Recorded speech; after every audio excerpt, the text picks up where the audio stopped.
우리 옆에 계신 성도님께 이렇게 이야기했으면 합니다. 축복의 사람이 됩시다라고 하겠습니다. 축복의 사람이 됩시다. 축복의 사람이 됩시다. 감사합니다. 감사합니다. 오늘도 찬양팀에서 우리 할렐루야 성가대에서 기쁜 마음으로 찬양합시다라고 이렇게 가사도 있었고, 또한 오늘 우리 함께 찬양 드리는 부분을 통해서 우리의 찬양 하나님께서 받아주실 줄로 믿으시며 하나님께 간절하게 기도하고 기대하고 나아가는 저와 여러분의 삶이 되기를 소망합니다. 팔복을 시작하면서 지난주에 쭉 1절부터 10절, 12절까지 말씀을 읽었었는데요, 우리 팔복도 한번 암송해 봅시다 라고 한번 얘기했었습니다. 왜냐하면 십계명도 신위안부 살간도 증탐 한번 외웠듯이 팔복도 한번 외워봅시다 라고 지난주에 김은순 권사님 이렇게 이야기를 했었어요. 근데 김은순 권사님이 딱 나가면서 목사님 외워올게요 라고 하더라고요. 권사님 다음 주까지 시간 드리면 되죠? 너무 당당하셔서 네, 우리 팔복에 하나하나씩 사실 앞으로 7주 8주간 다루게 될 텐데 하나를 하면 나머지가 사실 기억이 안 남고 그래요. 그래서 전체 가운데 오늘은 이거구나 라고 이렇게 아는 것도 참 중요하더라고요. 그래서 우리가 팔복을 암송하고 말씀을 듣는데 참 중요한데요, 제가 예전에 팔복을 암송할 때 불렀던 찬양 복음성가 있었는데 오늘 잠깐 그것을 같이 불러봤으면 좋겠어요. 우리 성도님들도 알 수도 있고 모를 수도 있는데 한번 배워보면서 이렇게 말씀을 외워도 말씀 알아듣구나 라고 하면 좋겠어요. 심령이 가난한 자는 이런 찬양인데요, 한번 보여주세요. 심령이 가난한 다 하셨어요? 천국이 저희 것이요 애통하는 자는 복 있네 위로를 받을 것이요 온유한 자 복이 있나니 땅의 기업으로 받겠네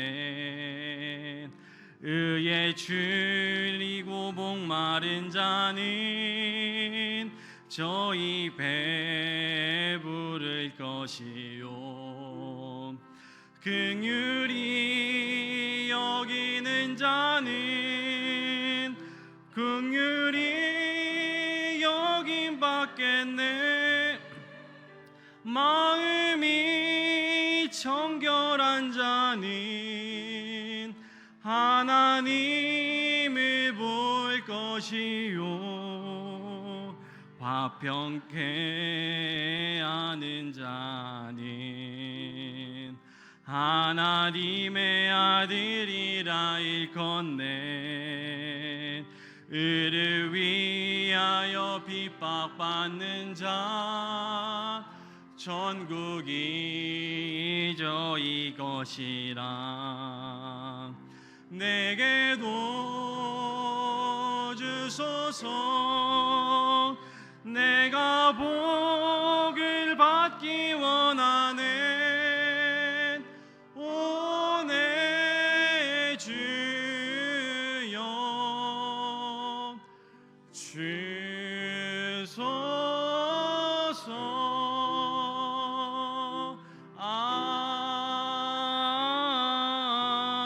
아멘. 우리 하나님께 영광의 박수 올려드릴까요? 이렇게 하면 다 외우는 거죠? 감사합니다. 감사합니다. 자, 제가 오늘 말씀을 준비하면서 영상 하나 준비했는데요, 우리 함께 영상 보고 말씀 계속 이어가겠습니다.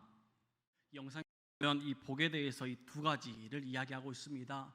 먼저 첫 번째는 많은 사람들 세상이 말하는 복과 예수님의 말씀하신 복의 차이가 있다라고 첫 번째 이야기하고요, 이 두 번째는 예수님께서 이 현세의 복을 원하는 많은 사람들에게 또한 우리에게 가르치십니다. 예수님께서 가르치신 팔복은 행운이나 원하는 것들이 이루어지는 것이 아니라 우리에게 주어진 많은 상황 가운데 복된 삶을 선택하고 복된 삶을 살아내는 삶의 태도, 애티튜드라고 하죠. 애티튜드에 대해서 알려주십니다. 성도 여러분, 우리는 기도를 통해서 우리는 보통 하나님께 우리의 소원과 우리의 기도 제목을 올려드리고 있습니다. 그 기도 제목을 천천히 한번 살펴보면 크리스천들이 하나님께 드리는 기도와 세상 사람들이 드리는 기복신앙과 다르지 않을 때도 있는 것 같습니다. 그래서 말씀을 준비하면서 이런 묵상을 하게 되었습니다. 성도들의 기도 모습이 기복신앙하는 기도하는 사람들과는 달라야 될 텐데 라는 생각을 하면서, 그렇다면 우리는 어떻게 기도해야 될까, 무엇을 하나님께 간구하고 나아가야 될까라는 부분을 묵상하게 되었습니다. 성도 여러분, 우리의 기도 모습과 우리의 신앙 태도가 바뀌지 않으면 팔복 말씀을 통해 예수님께서 주시는 그 복이 경험될 수 없는 것 같습니다. 그래서 영상의 마지막 자막은 이렇게 나오죠. 이 팔복에 해당하는 영어 단어가 있는데요, beatitude라고 합니다. 이게 팔복 딱 해당하는 단어인데요, 여기서 중간에 하나를 띄우니까 어떻게 되죠? beatitudes라고 됩니다. 이 띄어쓰기 하나 차이가 있다는 것이죠. 바로 이 팔복은 우리의 행동, 태도의 차이다라는 것을 보여주는 것이죠. 영상에서 팔복을 통해 우리가 복을 받는 방법에 의해서 다가가기보다는 팔복을 통해 복된 삶을 선택하는 우리의 태도에 대해서 이야기를 하고 있습니다. 우리 성도 여러분들께 한 가지 물어보고자 합니다. 성도 여러분들은 세상 사람들과 다른 기도를 하고 계실까요? 왜 우리는 하나님을 믿으면서 세상 사람들과 별반 다르지 않는 기도를 할 때도 있을까요? 그 이유는 세상과 같은 축복을 원하기 때문이 아닐까 생각해 봅니다. 우리는 하나님을 믿는다고 믿지만 우리들의 기도 모습은 세상과 다른 부분이 있어야 된다는 것이죠. 성도 여러분, 만약에요, 우리가 복을 바라고 사는 사람이다라고 한번 생각해 봅시다. 기도했는데 축복이 와요.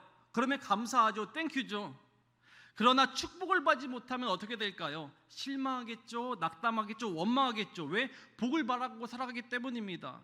무언가 다른 사람과 비교하면서 나에게는 이 정도 복이 왔네, 저 정도의 복이 왔네, 요 정도의 복이 왔네 하면서 억울해할 수도 있습니다. 그러므로 우리의 인생의 태도를 바꿔야 된다라고 이야기를 합니다. 하나님의 뜻대로 살아가는 사람은 그 삶이 너무나 기쁘고 감사하잖아요. 그리고 거기에 더한 것도 주신다면 우리가 더 감사하며 살아갈 수 있다는 것입니다. 성도 여러분, 이 팔복의 말씀을 통해 우리의 생각과 우리의 태도를 내 중심에 있다면 하나님 중심으로 바꾸는 과정이 있기를 소망합니다.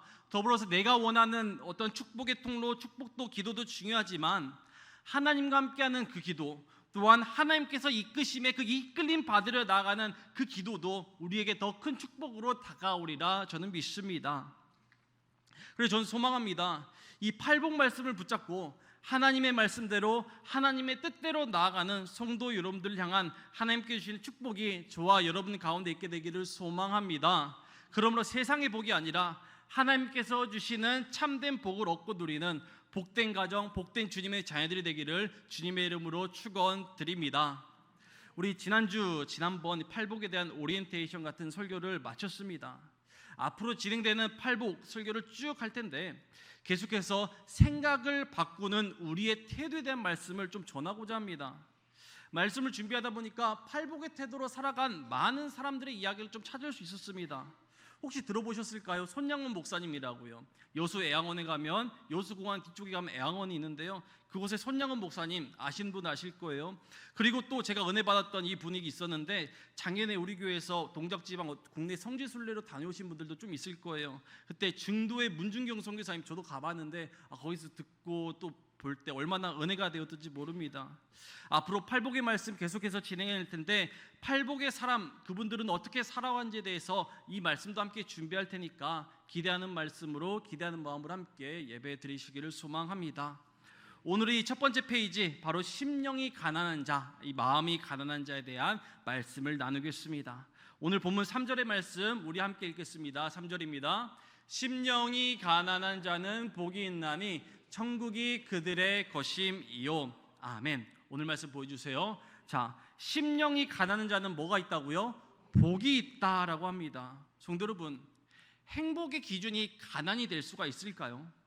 보통 우리는 행복의 기준을 물질, 돈, 명예로 우리는 행복을 가늠하죠. 그렇다면 가난이라는 단어로 복을 말할 수 있을까? 가난을 찾아보면 살림살이가 넉넉하지 못한 상태를 의미합니다.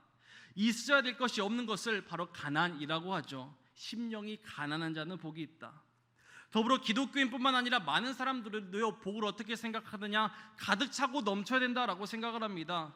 그래서 없는 살림일수록 행복을 이야기하기는 좀 더 어려운 것 같습니다. 부족하면 복이 아니라고 생각하기 때문이죠. 그렇다면 성도 여러분들은 복이 많으신 분들입니까? 복이 적으신 분들입니까? 사실 물질이 많다고요 행복할까요? 그렇진 않은 것 같습니다. 미국의 갤럽 설문조사 단체에서는요, 이 부자를 정의하기 위해서 여론조사를 좀 했다고 합니다. 각 계층마다 부자는 어떤 사람입니까? 부자는 얼마 정도 있어야 됩니까? 라고 이렇게 여론조사를 했는데 각 계층마다 부자를 정의하는 것이 다 달랐고요. 중요한 것은 자기가 부자라고 생각하는 사람은 거의 없었다고 하죠.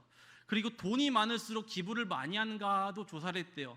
그 결과 최상위 연봉을 받는 사람들이 기부한 것보다 중간, 중산층이라고 할까요? 이 사람들이 연봉을 받는 사람들이 기부가 훨씬 더 많았다고 합니다. 이를 통해서 알 수 있는 것은 돈이 많은 것과 기부하는 것은 별개구나, 또 돈이 많다고 행복하지는 않는구나 라는 것을 생각해 봅니다.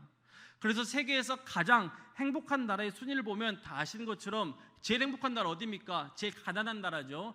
GDP 제일 낮은 나라 어디죠? 방글라데시예요. 그리고 1, 2위, 3위, 50위 이렇게 내려가면 내려갈수록 GDP, 나라 살림이 좋은 나라들의 순서죠.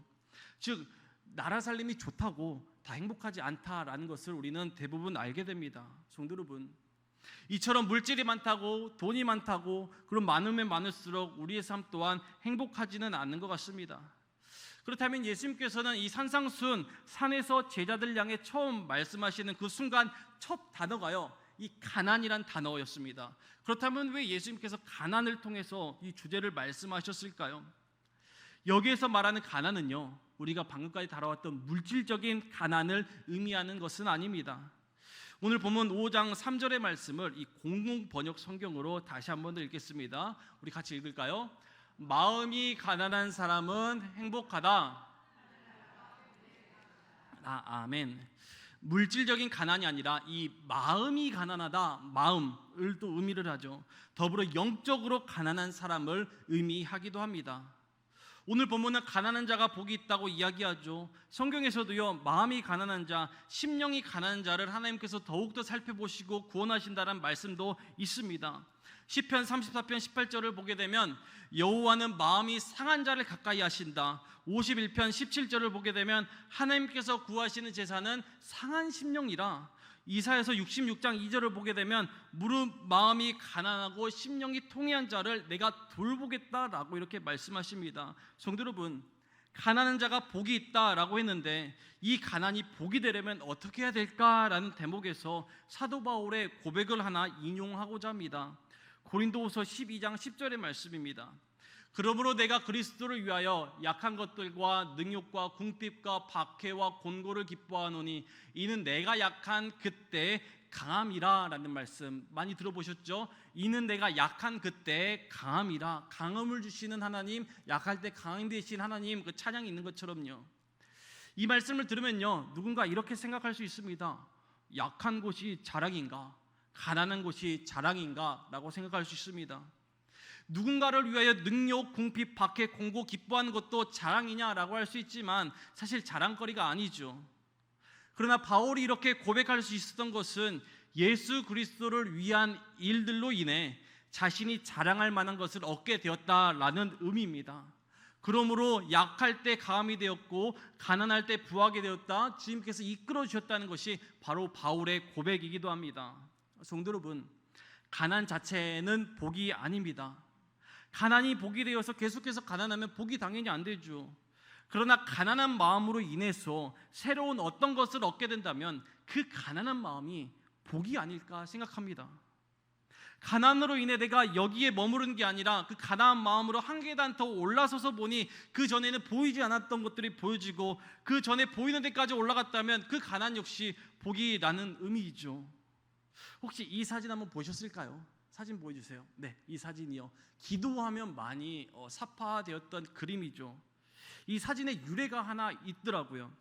이 70년대 청계천 빈민의 성자라고 불리는 일본인 목사님이 계셨어요. 노무라 모토유키라는 목사님이에요. 일본 사람이에요. 이 목사님이 1973년에 찍은 사진이라고 합니다. 이 여인은 남편 폐결핵으로 죽었습니다. 남편을 잃고 두 자식이 있죠. 한 명은 앞에 앉혀놓고 있고요, 한 명은 뒤에 어부하고 있죠. 이렇게 애절하게 기도하고 있는 기도의 모습을 보여주는 사진인데요, 이 70년대 우리 그리스도인들의 모습을 보여주는 대표적인 기도 사진이기도 합니다. 이 사진에서 어떤 느낌들을 좀 받으십니까? 이 사진에서 느껴지는 강한 인상 하나가 있는데요, 바로 가난이라는 겁니다. 가난. 수십 년 전에는 교회 기도가 끊이지 않았다고 하죠. 특별히 기도원들이 정말 많았고요, 어디 기도원을 가서 기도하느냐라고 물어볼 정도로 기도원도 많이 부흥했다고 합니다. 저도 부모님을 따라서 부흥회들을 따라다닌 기억도 있고 계속 기도를 했던 시기가 우리나라에도 있었습니다. 그때 어떤 마음으로 성도들은 교회 나와서 기도원을 찾아서 기도하면서 나아갔을까요? 하나님 아니면 나는 살기 어렵습니다, 하나님이 함께 해주셔야 살아갑니다 라는 심정으로 기도했을 겁니다. 그때 하나님께서는 인도하셨죠. 이끄셨죠. 이 가난한 시절이 바로 복이었던 이 시절이었습니다. 이 가난한 마음을 통해 하나님의 함께 하심과 인도하심을 얻었으니 바로 그게 복이 아닐까 생각해 봅니다. 야곱도 심령이 가난해진 후에야 하나님의 쓰임받는 복을 받게 되었습니다. 모세, 자신의 심령이 정말 약해졌을 때 내가 어떻게 이끕니까? 라고 했을 때 하나님께서는 이끌 수 있는 힘을 주시더라고요. 다윗도 그랬고요, 베드로도 자신이 죄인이라고 고백했을 때 하나님께서는 복을 주시고 또한 이끄셨더라고요. 성도 여러분, 이 가난은 복이 아니었지만 그 가난으로 인해 하나님께서는 더 큰 복을 주셨습니다. 그 복의 선물이 바로 우리가 예배를 드리고 있는 이유이기도 합니다. 성도 여러분, 가난한 자, 마음이 가난한 자가 복이 있습니다. 혹시 이 시절로 돌아가고 싶으신 성도님들 계실지 모르겠습니다. 그것이 물질적으로 가난했던지 마음으로 심령이 가난했던지 간에 우리를 버티게 만들었고 하나님과 계속해서 친밀한 교제를 할 수 있게 해줬던 그때로 돌아가서 하나님께 주시는 복을 풍성히 누리는, 복을 사모하는 성도들이 되기를 주님의 이름으로 소망합니다. 예수님께서는 본문 말씀을 통해 축복의 말씀을 우리에게 하십니다. 이 3절의 말씀 우리 다시 읽겠습니다.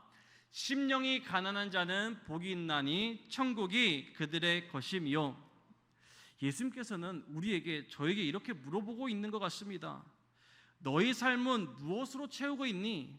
너무 많이 가지지는 않았니? 지금도 꽉 차 있어 빈 공간이 없구나 라고 이렇게 저한테 이야기하는 것 같습니다. 예수님께서 선포하신 축복의 처음 수혜자들은요, 바로 가난한 제자들이었습니다. 수천 명의 사람들이 산상수훈 그 산으로 올라가서 들었죠. 바로 이 가난한 자들을 위해서 말씀하십니다. 이 가난한 사람들은 자기를 비우고 그 빈 마음에 하나님을 채우고 싶어하는 사람입니다. 우리가 작아질수록, 내가 약할 때일수록 그때가 강할 때라고 고백하는 사람들이 그 대상이기도 하죠. 성도 여러분, 나의 약함을, 나의 가난을 기뻐하노라 라고 고백했던 바울의 고백과 같이 우리가 주님 앞에 작아지면 작아질수록 하나님의 다스림이 더 커짐을 경험하는 복된 성도들이 되기를 소망합니다. 오늘의 말씀을 유진 피터슨이 쓴 메시지라는 성경을 보면 이렇게 되어 있습니다.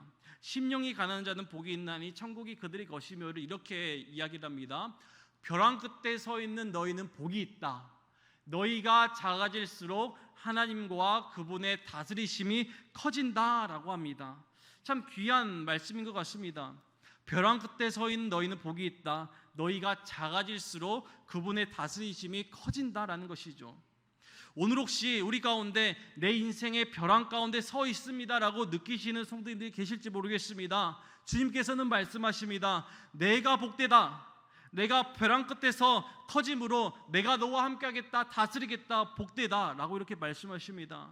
성경은 이 복에 대해서요, 이 소유, 가지고 있다, 소유의 관점으로 보는 것이 아니라 하나님의 다스림으로 지금 이야기를 하고 있습니다.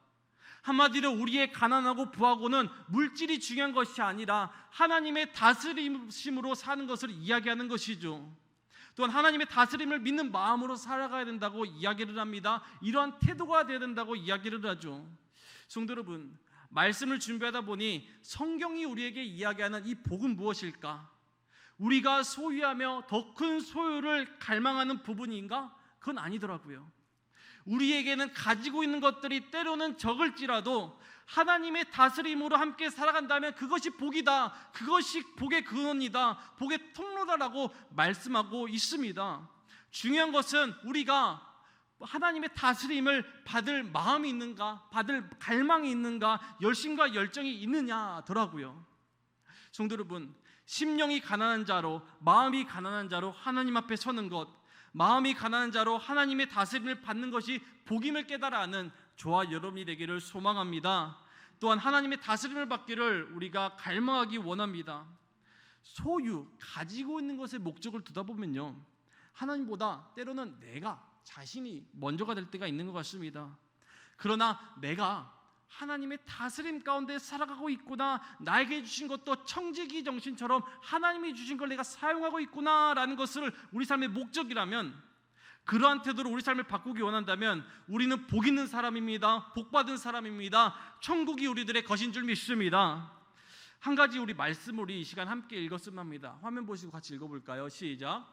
우리는 복을 받기 위해 사는 존재가 아니라 복된 삶을 살아가는 그리스도인입니다.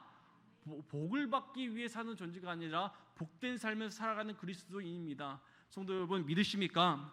그렇습니다. 우리의 형편을 돌아보면 세상에 복 부족할 수 있습니다. 없어 보일 수도 있습니다. 그래서 불행한 삶이 아닌가 생각할 때도 있죠. 그러나 부족함 가운데 하나님의 다스림이 거하는 우리 자리가 바로 복된 자리다라고 하시는 하나님의 말씀에 우리가 소망을 두고 나아가기를 원합니다. 심령이 가난한 여러분, 때로는 부족하지만 때로는 그 삶이 축복의 통로인 줄 믿습니다. 마음이 가난한 여러분들 삶 속에 하나님의 은혜가 날로 더해지기를 축원드립니다. 더불어 물질의 소유에 중심을 두는 삶이 아니라 하나님의 다스리심, 하나님의 인도하심, 여호와의 되신 하나님의 인도하심을 기억하며 기대하며 하나님께 주신 복을 가지고 그러한 삶을 살아내는 저와 여러분의 삶이 되기를 주님의 이름으로 간절히 소망합니다. 기도하겠습니다. 참 좋으신 하나님, 귀한 수예배 시간을 통해 팔복의 말씀을 듣게 하시니 감사합니다. 팔복 말씀을 통해 우리에게 복을 주시기 원하시고 언제나 함께 하신다는 하나님의 말씀 듣습니다. 팔복의 말씀을 통해 몸과 마음이 가난해진 성도들이 있다면 주께서 다스려 주옵소서, 채워 주옵소서. 특별히 마음의 가난, 소유함으로 해결하지 않도록 해주시고 하나님께 나아가는 복된 성도들의 삶 될 수 있도록 도와주옵소서. 그러므로 약할 때 강함 되시고 가난할 때 부욕케 하시는 주님을 찬양하는 사도 바울의 고백이 우리의 고백이 되도록 인도하여 주옵소서. 세상 사람들과 다른 믿음의 크리스천으로 하루하루 세워져 가고 살아갈 수 있도록 주께서 축복하여 주옵소서. 이제는 성부, 성자, 성령 삼위일체 하나님의 은혜와 사랑과 그 위로 역사 교통하심이 팔복의 말씀을 통해 우리에게 주시는 하나님의 축복의 말씀을 기억하며 믿음의 삶의 자리로 나아가는 모든 주님의 자녀들에게 지금부터 영원히 함께하기를 간절히 축원하옵나이다. 아멘.